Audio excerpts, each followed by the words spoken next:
원기 105년 원불교 생명윤리 세미나를 녹화 진행하고 있습니다. 첫 번째 발표는 연명, 끝까지 싸우는 의료 현장이라는 제목으로 최운정 위원님께서 해주시겠습니다. 최운정 위원님은 가톨릭대학교 의학박사이자 원광대학교 병원 외과 전문의이시면서 의과대학 의학과 교수님으로 재직 중이십니다. 해외 의료봉사에도 관심이 많으시고 원불교 어양교당 교도님으로서 대종사님의 재생의세 경륜을 의료 분야에서 실현하고자 노력하고 계십니다. 최운정 교수님을 첫 번째 발표자로 모시겠습니다.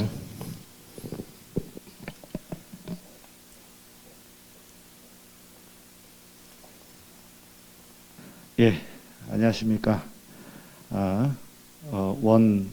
생명윤리 세미나에서 발표하게 된 최운정입니다.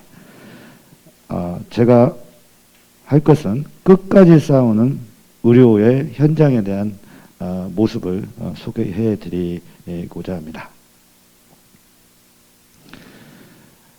의료 현장이라는 부분들이 이제는 더 이상 전문적인 것이 아니겠죠. 여러분들도 많이 아시겠지만은 드라마 속에서 의학에 대한 상식적인 부분들이 우리 국민들, 우리 교도님들도 재밌게 보고 또 가슴 아프게 봤고 또 상식적인 부분들도 많이 확대를 해주셨던 것이 우리 드라마였던 것 같습니다. 가장 최근에 여러분 기억나시죠? 낭만 닥터 김사부에서 기억이 나실 겁니다. 우리 한석규가 써져냈는데 환자를 살리기 위해서 응급실에서 심장 마사지를 하고 있죠. 자, 낭만 닥터 김사부에 나왔던 대사입니다. 환자의 인권, 의사로서 윤리 강령. 내 앞에서는 그런 거 아무 필요 없다. 내 구역에선 오롯이 하나밖에 없단다.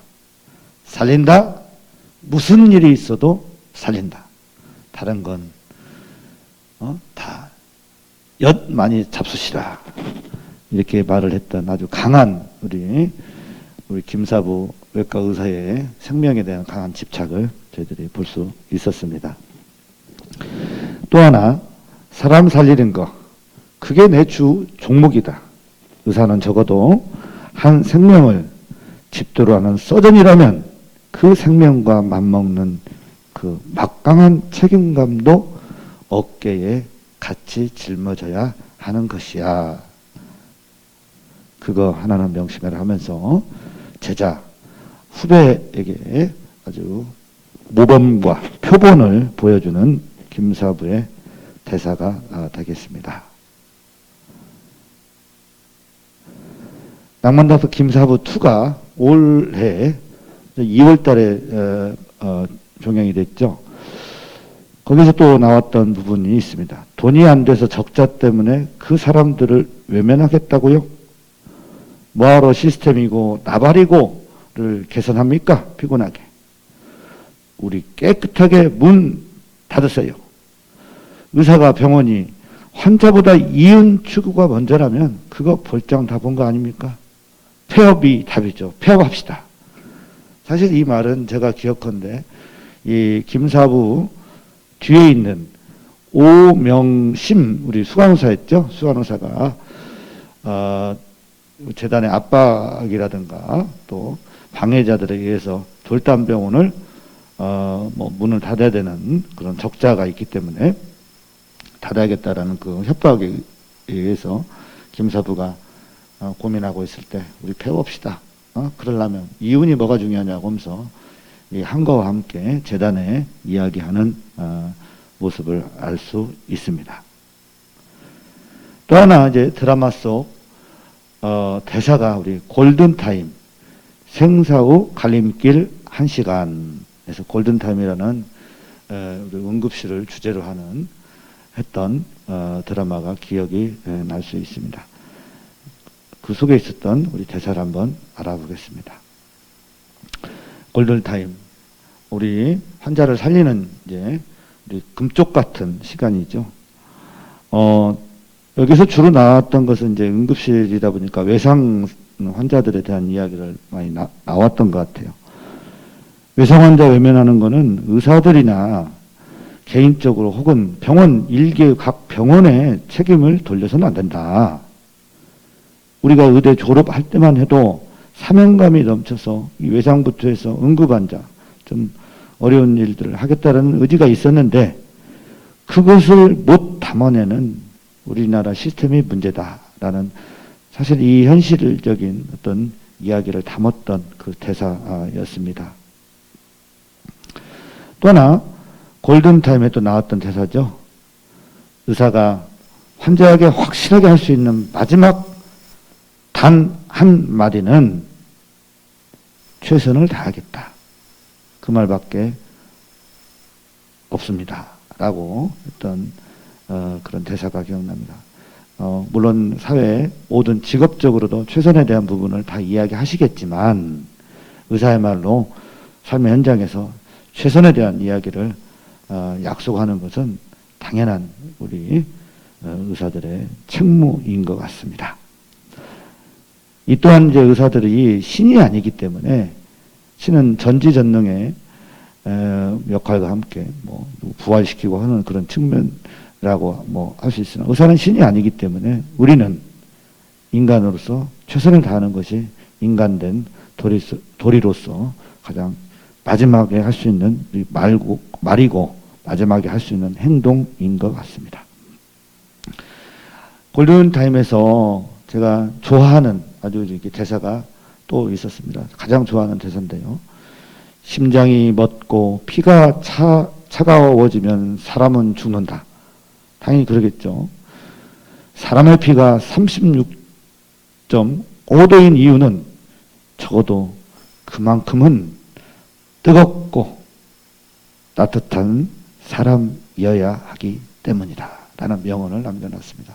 우리가 코로나 때 체온에 대한 체크를 하루에도 몇 번씩 하기 때문에 우리가 알 수 있는데 이렇듯 우리 따뜻한 우리 사람의 몸을 만지고 수술하는 우리 의료인들은 겸허함을 가져야 되는 이유는 거기에 있고 우리 살아있는 생명들은 왜 우리가 인정적으로 인간적이란 말은 인정적이란 말이라고 갖출 수 있는데 그 말은 뜨겁고 아주 마음 따뜻한 사람이어야 한다는 이야기를 담고 있습니다.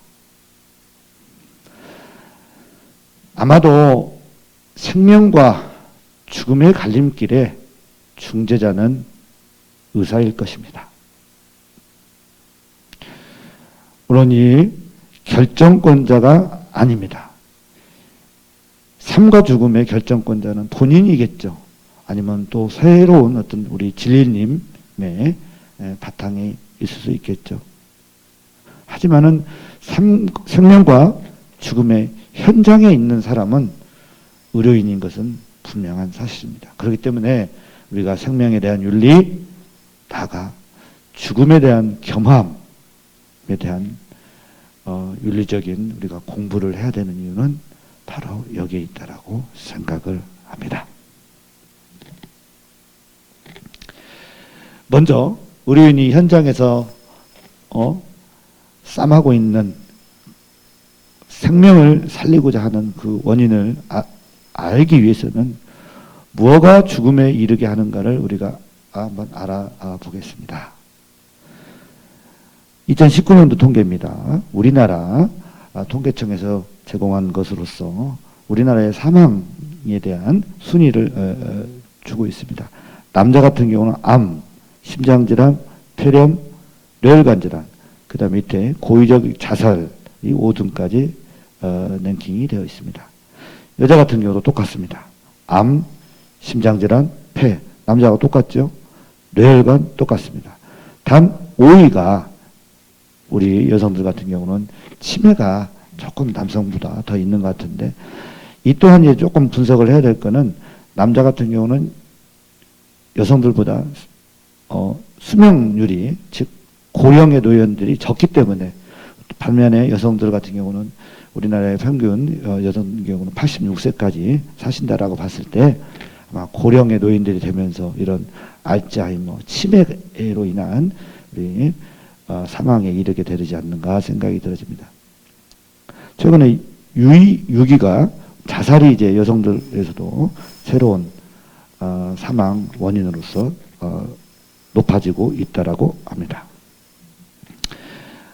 좀 읽어보면은 우리나라 지난해 2019년도에 사망인에 보면은 암, 심장수술, 폐렴 순으로 나타났다. 물론 2020년도 올해는 이제 코로나로 인해 가지고 사망 또 통계가 나오겠죠. 하지만 이건 2019년도 통계라는 말씀 드렸고 10대 사망 원인은 남자 여자 똑같이 암, 심장 질환, 폐렴, 뇌혈관 질환이 똑같습니다. 그 다음에 자살, 당뇨병, 알츠하이머, 간 질환 순이었다라고 되어 있고요. 암에 의한 사망률이 당연히 1위였는데 그러면 어떤 종류의 암이었느냐? 당연히 암에 대한 사망률은 치료 방법이 많이 개선이 되고 완치에 대한 이 기회들이 늘어났는데도 불구하고 여전히 이것은 이제 통계적인 거기 때문에 아직까지도 암이 사망률 1위를 차지하고 있고 전체적인 그 분율에서는 아직도 암 환자들에 의한 사망률이 2.5% 높아졌다라는 것은 잘 해석을 해야 될 부분이라고 생각합니다.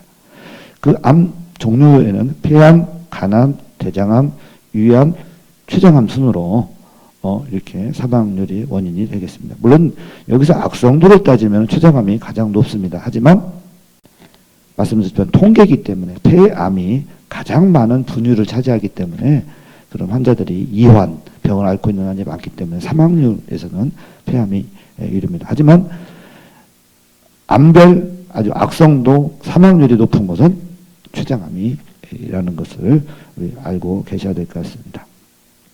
남녀는 비슷하다고 했는데 여성에서 폐렴과 자살 순위가 상당수 높아졌다라는 부분은 주목해야 될 걸로 생각이 되어집니다.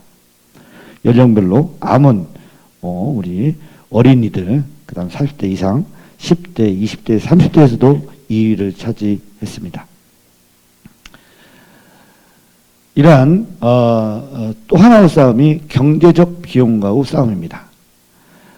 우리나라 중환자실을 운영해 있어 국내 병원들은 적자를 호소하고 있습니다.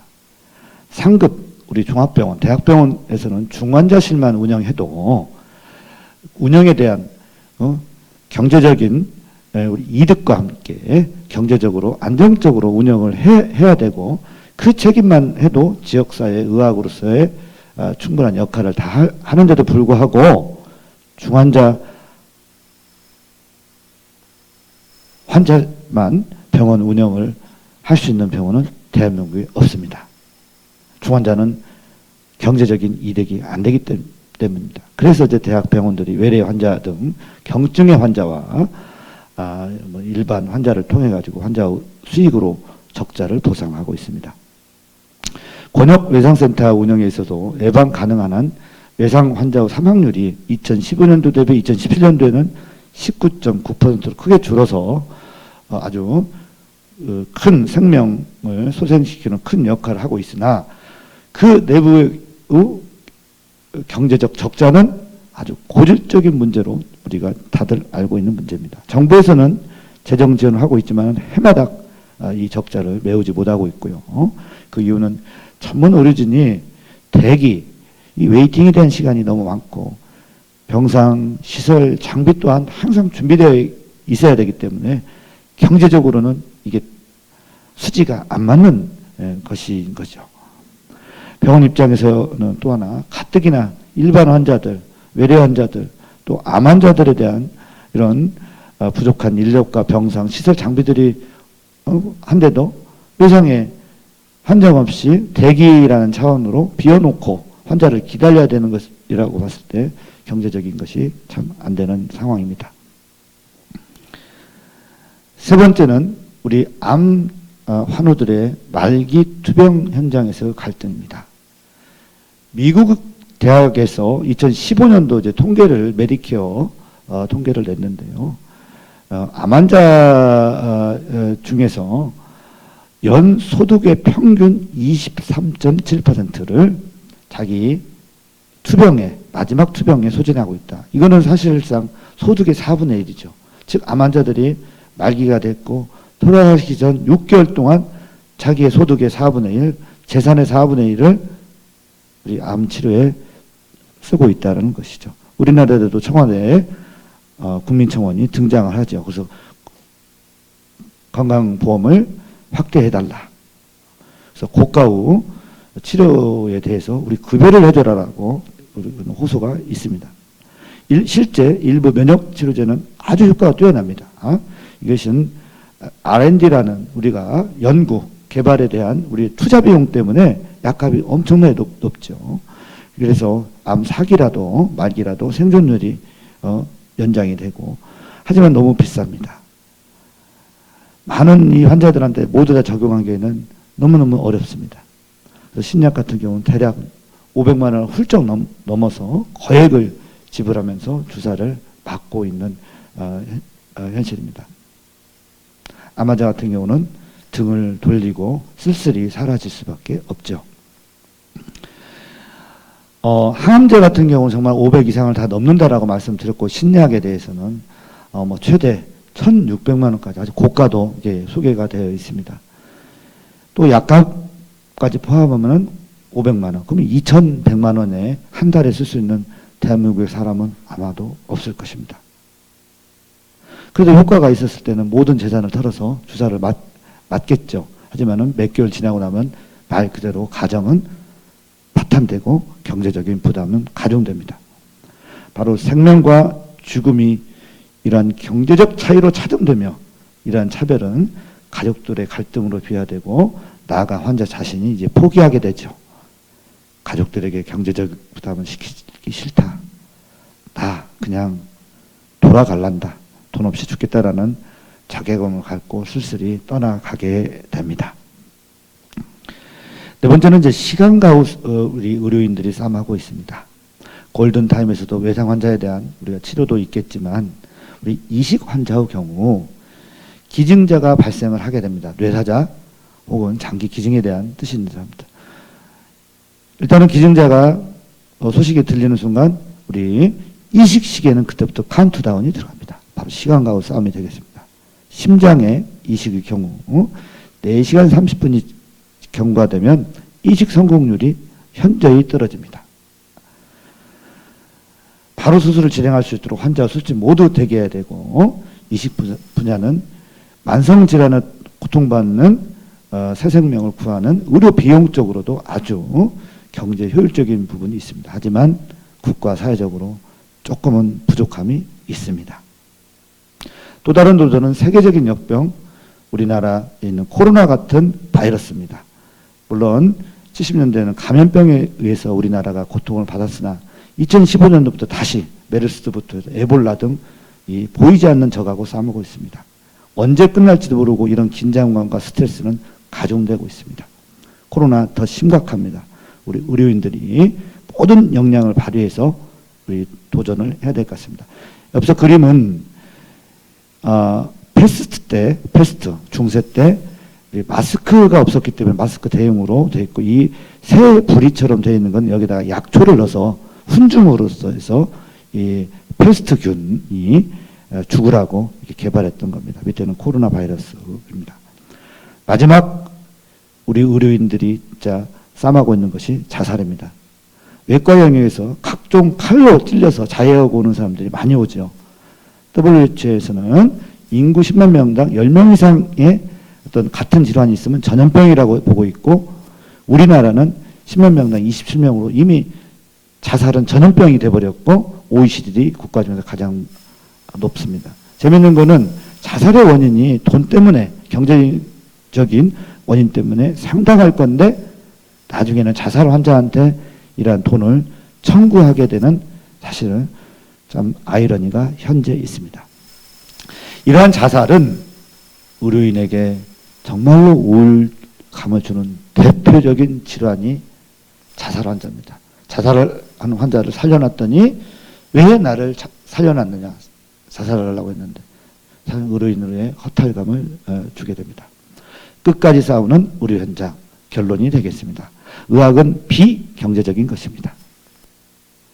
전쟁 중에서 소대원 한 명이 중상을 입었을 때는 그 한 명을 버리고 10명에 대한 우리 안위를 대책을 세워야 됩니다. 하지만 의료는 그렇지 않습니다.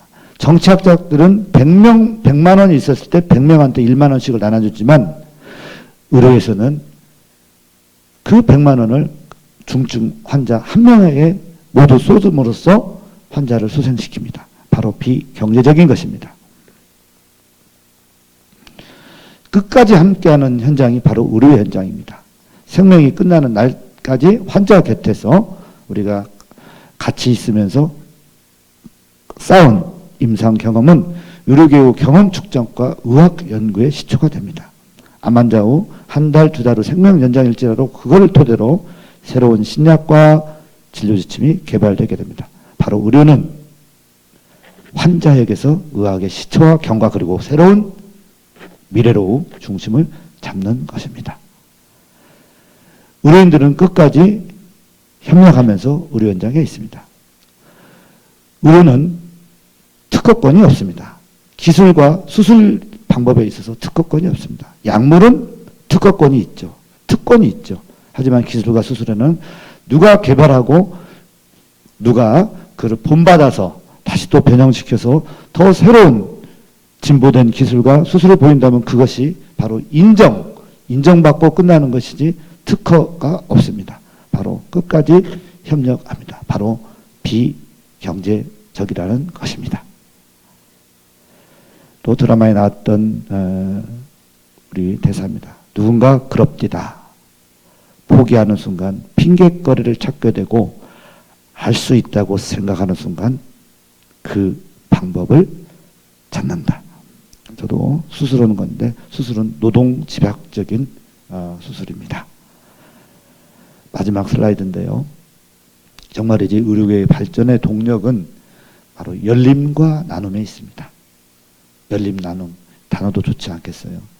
실제적으로 메디컬 어드밴스먼트 모든 의학의 어떤 진보된 발전은 바로 열린 마음과 서로 나누려고 하는 마음에 있습니다. 바로 의료인들이 모두 함께 하면서 의료의 현장을 끝까지 우리 질병과 우리 생명을 구하는 데서 현장에 같이 하고 있습니다. 감사합니다.